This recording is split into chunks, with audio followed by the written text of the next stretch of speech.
अरबी ज़ुबान का एक मकूला है चौधरी साहब, मन जद्दा वजदा, ये एक प्रोवर्ब है, जिसने जदोजहद की उसने पा लिया। यानी मुमकिन नहीं है जब रब्बे जुल जलाल ने एक वादा कर दिया, लैसा लिल इंसानी इल्ला मा सआ, कोशिश तो करनी पड़ेगी, बगैर कोशिश के नहीं मिलता, और जो कोशिश के बगैर कभी मिल जाए वो ठहरता नहीं है। क्या फरमाते हैं? मैं थैंक यू वेरी मच नाज़ साहब। बिल्कुल, इसमें आपने शुरू में फरमाया कि मेहनत के अलावा कोई शॉर्टकट है नहीं। जी जी। अनफॉर्चुनेटली हमारी आज की जो नौजवान नस्ल है वो इस चीज़ को शायद समझती नहीं है या समझना चाहती नहीं है, जिसकी वजह से वो हर वक्त शॉर्टकट्स के चक्करों में पड़े रहते हैं। और उसकी एक एग्ज़ाम्पल जो हमें देखने में मिलती है कि वो सोशल मीडिया पे जो हरकतें हम रोज़ विटनेस करते हैं कि शायद उन्होंने ये एक रास्ता ढूंढ लिया है या उन्हें समझ आ गई है या समझा दिया गया है कि ये वो तरीका है जिसमें ज़रा कम मेहनत करके और ज़्यादा पैसे कमाए जा सकते हैं। तो एक तो उनका विजन क्लियर नहीं है कामयाबी को लेके कि कामयाबी है क्या। क्या कामयाबी सिर्फ पैसा इकट्ठा कर लेना है, या कामयाबी कोई एक रुतबा, एक मुकाम हासिल करना है, या कोई जैसे डॉक्टर साहब ने शुरू में कहा कि एक वो बंदा है जो बस एक मेहनत करी चला जा रहा है और एक काम के पीछे पड़ा, और एक वो है जो अपना नाम बना गया, जो हिस्ट्री में याद रखा जाएगा और रखा गया। तो ये फ़र्क आज के नौजवान को पता नहीं है, जिसमें मैं अपने आप को भी उतना ही कसूरवार समझता हूँ कि शायद हमें भी हमसे भी कोताही हुई है कि हमें उन्हें उनके विजन को क्लियर नहीं कर सके। लेकिन सर, मेहनत करना तो बुनियादी और पहली शर्त है। अब मेहनत किस तरह की जाए, मतलब इसको मैं हमेशा जब अपने जूनियर से भी बात करता हूँ तो ये कहता हूँ कि never try to be a donkey worker, try to be a smart worker. अब ये दो मुख्तलिफ चीज़ें हैं। एक वो मेहनत है कि जो आप बग़ैर सोचे समझे एक चीज़ को लेके और उसके पीछे पड़े हुए हैं और आपको ये इदराक ही नहीं है कि क्या मैं राइट डायरेक्शन पे अपनी एनर्जीज़ लगा भी रहा हूँ कि नहीं लगा रहा। और एक ये है कि आप अपने दिमाग से सोचते हैं, एवेल्यूएट करते हैं कि ये जो काम मैं करने लगा हूँ, जिस साइड पे मैं जाने लगा हूँ, क्या ये वाकई मैं कर सकूँगा, और अगर कर सकूँगा तो कितनी एनर्जी के साथ कर सकूँगा और उसमें क्या सक्सेस ले सकूँगा। तो ये दो चीज़ें का फ़र्क है जो आज के नौजवान को शायद समझ नहीं आती। हम क्या करते हैं, हमारा बच्चा क्या करता है कि वो जो स्टार्टअप करना चाहता है वो उस पर रिसर्च नहीं करता, वो एवेल्यूएट नहीं करता अपने आप को कि क्या उसकी एबिलिटीज़ हैं कि वो काम कर सके। सपोज़ उसने आईटी में कोई काम करना है या उसने किसी और फील्ड में कोई काम करना है, तो वो अपनी सेल्फ एवेल्यूएशन नहीं करता, अपना होमवर्क नहीं करता। वो सिर्फ अंधाधुंध जो दो चार चीज़ें उसे राइट लेफ्ट से मिली उसको लेके और वो एक जोर लगाना शुरू कर देता है। भेड़ चाल है ना, भेड़ चाल है। एक तरफ लोग चल पड़ते हैं। हाँ, एक ज़माना था, छोटे बच्चे हमारे जो मैट्रिक के तलबा जब 9th में आते थे तो बायो ही सारे रखे चले जाते थे। अच्छा, अब एक ज़माना आया सारे कंप्यूटर, और आगे जाके सेचुरेशन हो जाती है। एक वक्त आता है सेचुरेशन हो जाती है। हमने इस मुल्क में CNG का तजर्बा किया, ऐसे कई तजर्बात, बहुत सारी चीज़ें एक तरफ लोगों को लगा देते हैं। हाँ जी, और डायरेक्शन नहीं देते। अब मैं कुछ दिन पहले पढ़ रहा था जो ये आजकल तो बड़ा चर्चा है जब से ये ट्रम्प साहब जीते हैं, एलन मस्क का, कि जब उन्होंने टेस्ला शुरू की 2003 में, तो 10 साल इट वाज अ फेलियर।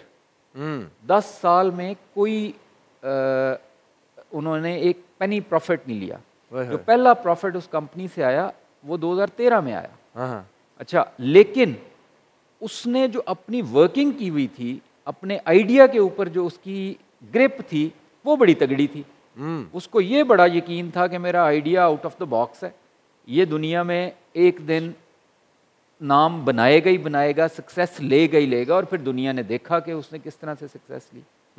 अच्छा, इसी की एक और उसी जो मैं उसका आर्टिकल पढ़ रहा था कि उसमें उससे किसी ने पूछा कि आप इतने सक्सेसफुल हैं, आप में क्या डिफरेंस है। उसने कहा कि मैं अपने 10 साल के टास्क जॉर्डन करता हूँ और मैं प्लान करता हूँ। वाह। और उसने कहा ये तो हर कोई करता होगा। कहता नहीं, देयर इज अ डिफरेंस। क्या? उसने कहा मैं फिर ये सोचता हूँ कि वो 10 साल के टास्क मैंने 1 साल में कैसे करने। वाह।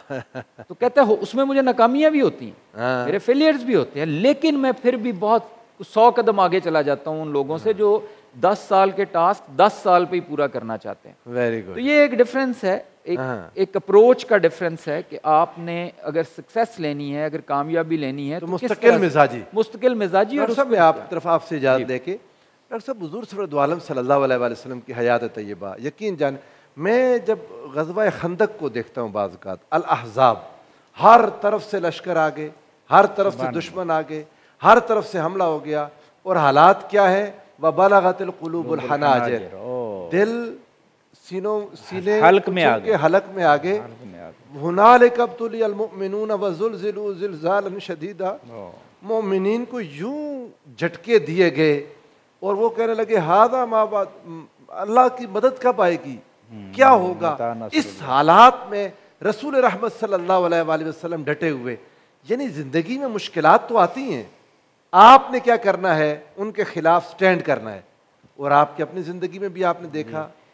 असल में ना एक राज अगर हमें मिल जाए ना, राज हम पा लें, यानी कुछ एक तो बदकिस्मती ये है कि हर शख्स तजर्बा करना चाहता है ना, हाँ, अपने अपने हाँ, अगर बंदा बुजुर्गों की बातों को मान ले ना तो उसका वक्त भी बचता है, पैसा भी बचता है, मेहनत भी बचती है। वो जो कहता है अस्सईद मन वइज़ा बिगैरिही, हाँ, बिल्कुल ऐसे ही।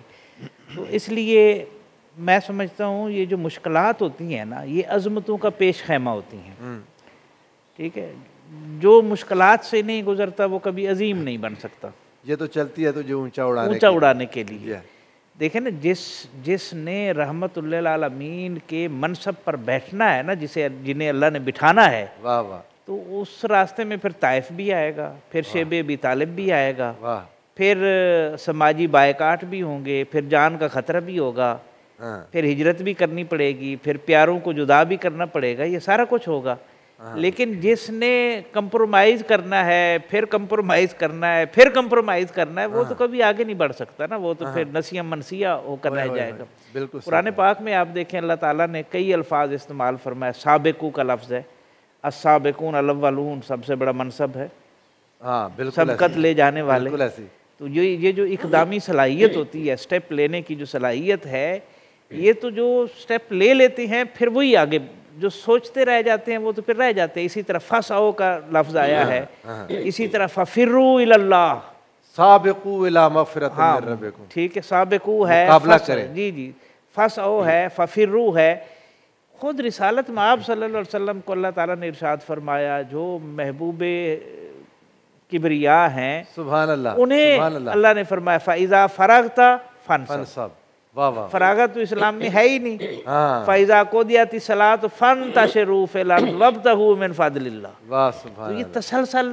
अच्छा, फिर इसमें एक और चीज़ जो हमने देखनी है, हमारी जो नई नस्ल देख रही है हमें, देखिए एक तो इस्तिकामत है आ गई, लेकिन अपने ज़माने की महारतों से इस्तिफ़ादा करना ये ज़रूरी होता है, वरना आपके सामने बैरियर्स खड़े हो जाएंगे ना। इस्तिकामत भी अपनी जगह पर है, मेहनत भी अपनी जगह पर है, इखलास भी अपनी जगह पर है, लेकिन अगर आप ज़माने के तकाज़ों से हम आहंग नहीं हैं तो आप बहुत पीछे रह जाएंगे। फतावा काजी खान में एक बड़ा खूबसूरत जुमला है कि मल्लम यारिफ़ अहवाल ज़माने ही फ़हुव जाहिलुन। हाँ, बिल्कुल। जो अपने ज़माने के हालात से आगाह नहीं है वो जाहिल है। बिल्कुल। तो सबसे मुश्किल इस वक्त जो मसला है ना, इस तरह के जो हालात आजकल देखने को मिलते हैं, ज़माने के हालात क्या हैं और वो किन मौज़ूआत को लेकर बैठे हुए हैं, टॉपिक्स हमारे कई, मतलब दीन की बातें करने वाले, उनके टॉपिक्स आज के ज़माने से मिलते जुलते ही कोई नहीं। उसी वजह से तो नई नस्ल, मैं पिछले दिनों एक जगह मैं देख रहा था, एक एथीस्ट नौजवान का एक तबसरा था, उसने कहा जब मैं बोर होता हूँ ना तो मैं जोशीले मौलवियों की तकरीरें सुनता हूँ, जस्ट फॉर एंजॉयमेंट, आप अंदाज़ा लगा लें।